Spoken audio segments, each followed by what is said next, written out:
जीव का कल्याण भगवान ही करते हैं। उसे हर प्रकार से सुखी करके अपने में विलीन कर मुक्त भी करते हैं, परंतु यह तभी संभव होता है जब हम परमात्मा से जुड़ें। राष्ट्रपति पुरस्कार प्राप्त पूज्य श्री पंडित श्याम नारायण शास्त्री जी ने परमात्मा से भक्तों का कल्याण कैसे होता है, इसकी बड़ी रसपूर्ण गरिमामय व्याख्या की है। ज्ञान, भक्ति और उपासना की इस त्रिवेणी में अधिकाधिक लोग पुण्य लाभ लें। अतः इस ऋषि आश्रम चैनल को सब्सक्राइब अवश्य करें। साथ ही इस वीडियो को लाइक एवं शेयर भी करें ताकि हम आपकी सेवा निरंतर इसी क्रम से करते रहें। हानि और अधर्म के अभ्युत्थान को संभालने में कठिनाई अधिक पड़ने लगती है जब इन महापुरुषों की बुद्धि की सीमा से, पुरुषार्थ की सीमा से ये सब दूर हो जाते हैं। और ये महापुरुष जब चाहते हैं मेरे अवतार को, तो उस समय में दूसरे श्लोक में 8वें 4थे अध्याय के अर्जुन से भगवान कह रहे हैं कि देखो मेरा अवतार कब होता है। इस समय आत्मा का सृजन करता हूँ धर्म की रक्षा के लिए, अधर्म के विनाश के लिए। ये महापुरुष मेरे दायित्व को निभा लेते हैं, परंतु जब इन महापुरुषों पर संकट आ जाता है तब मेरा अवतार होता है। गीता के 4थे अध्याय के 8वें श्लोक में भगवान अपने अवतार का कारण वर्णन करते हैं। परित्राणाय साधूनां विनाशाय च दुष्कृतां धर्म संस्थापनार्थाय संभवामि युगे युगे। मेरा अवतार कब होता है? परित्राणाय साधूनां परित्राणाय, साधुओं के, भगवत भक्तों के। साधु का अर्थ है साधनोति पर कार्यमिति साधु, परोपकार करने वाले महापुरुषों के जीवन में उनका निजी स्वार्थ कुछ नहीं रहता है। वो तो परहित लाग तगे योजे ही, ये संतत संत प्रशंसन्ति ही, वे सारे संसार के कल्याण के लिए आते हैं। परंतु कल्याण करने में जब उनके ऊपर विशेष संकट आ जाता है तो परित्राणाय साधूनां, सज्जनों की रक्षा के लिए, और विनाशाय च दुष्कृतां, इन सज्जनों का विनाश होता है, कष्ट होता है इनके ऊपर दुर्जनों के द्वारा। तो दुर्जनों के विनाश के लिए दूसरा कारण बतलाया। और धर्म संस्थापनार्थाय, धर्म की सम्यक प्रकार से स्थापना के लिए संभवामि युगे युगे, युगे युगे संभवामि, युग युग में मैं स्वयं। संभवामि का अर्थ होता सम्यक प्रकारेण भवामि, मैं स्वयं होता हूँ। भू सत्तायाम धातु का अर्थ होता है भवामि, मैं स्वयं अवतार ग्रहण करता हूँ। इसमें 3 कारण बतलाया। परित्राणाय साधूनां, साधुओं की रक्षा के लिए, विनाशाय च दुष्कृतां, साधुओं को, सज्जनों को कष्ट देने वाले दुष्टों के विनाश के लिए, और धर्म संस्थापनार्थायो, और धर्म की सम्यक प्रकार से स्थापना के लिए युग युग में भगवान का अवतार होता है।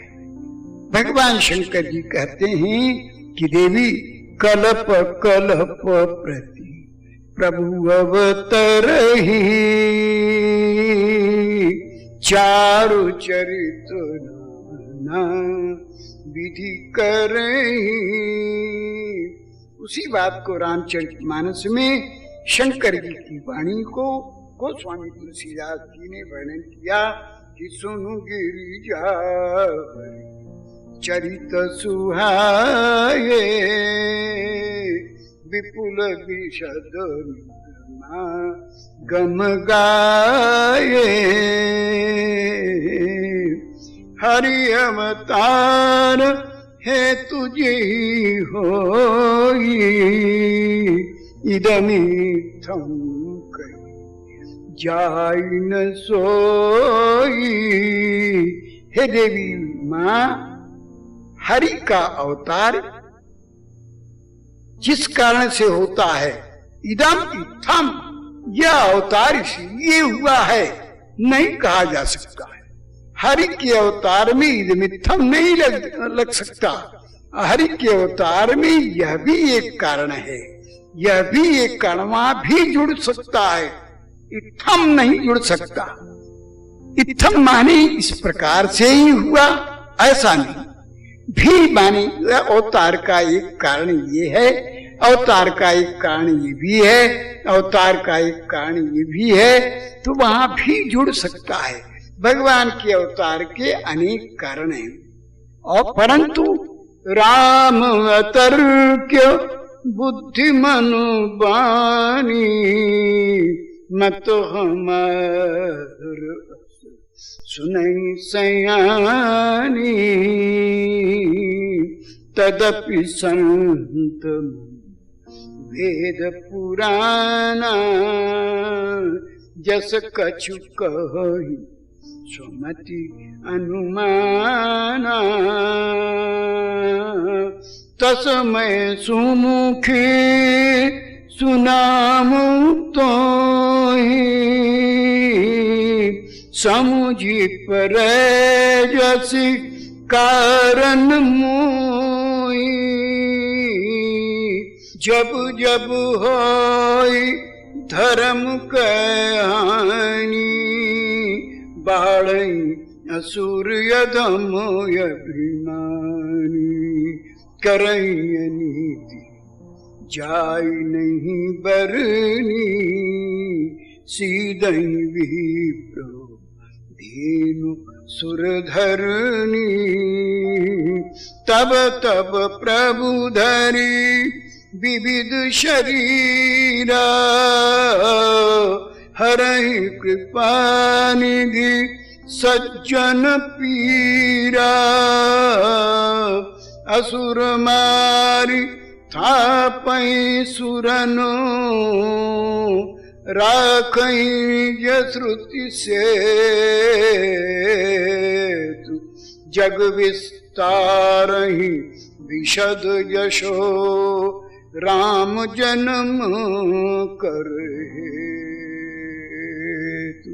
जन्म एक कहूँ बखानी। सावधान सुमति भवानी। दो एक जन्मों का कारण मैं बतला रहा हूँ देवी, उसको सावधानी से श्रवण करो। कहा पहला कारण क्या है? का द्वारपाल हरि के प्रिय दो, जय अरु विजय जान सबको। विप्र श्राप ते दूनों भाई, तामस असुर देह तीन पाई। कनक कशिपु हाटक लोचन, जगत विदित सुपति मदमोचन। पहला कारण उन्होंने बतलाया कि द्वारपाल भगवान के जय और विजय नाम के दो थे। सनत सनंदन सनातन सनत कुमार प्रतिदिन भगवान नारायण के दर्शन करने के लिए जाते थे, और ये दर्शन भगवान का करने में कोई इनको आपत्ति नहीं होती थी। आज भगवत प्रेरणा से भगवान की इच्छा ऐसी हुई कि मुझे बहुत दिन हो गए यहाँ पर शेष शैया पर शयन करते हुए, अब धराधाम पर अत्याचार बहुत बढ़ रहा है, भगवत भक्त दुख पा रहे हैं, पृथ्वी को दुख हो रहा है, ब्राह्मण सताए जा रहे हैं, धर्म के ऊपर अनेक प्रकार का संकट उपस्थित हो रहा है। ऐसी परिस्थिति में मेरा अवतार लेना अत्यंत उचित होगा।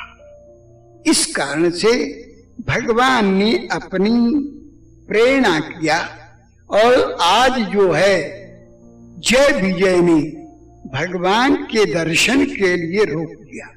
बोले नहीं, अभी ठाकुर जी विश्राम कर रहे हैं, इस समय आप नहीं जा सकते।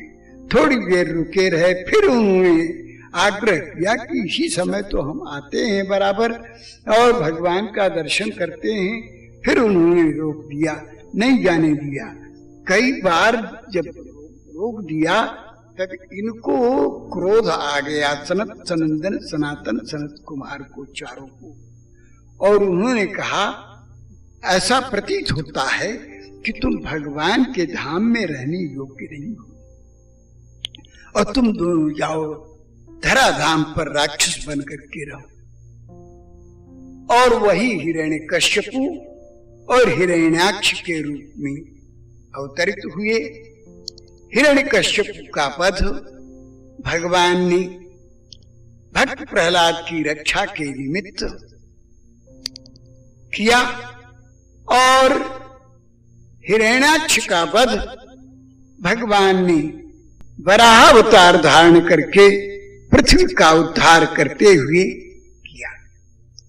लेकिन चूंकि ये शाप दे चुके थे कि जाय निशाचर हो तुम दोनों निशाचर हो, लेकिन 3 जन्म द्विज बचन प्रमाणा, तुम 3 जन्म तक राक्षस रहोगे। 3 बार तुमने हमें रोका है भगवान के दर्शन के लिए आज, इसलिए तुम 3 जन्म तक राक्षस बनोगे। तो हिरण्यकश्यपु और हिरण्याक्ष का वध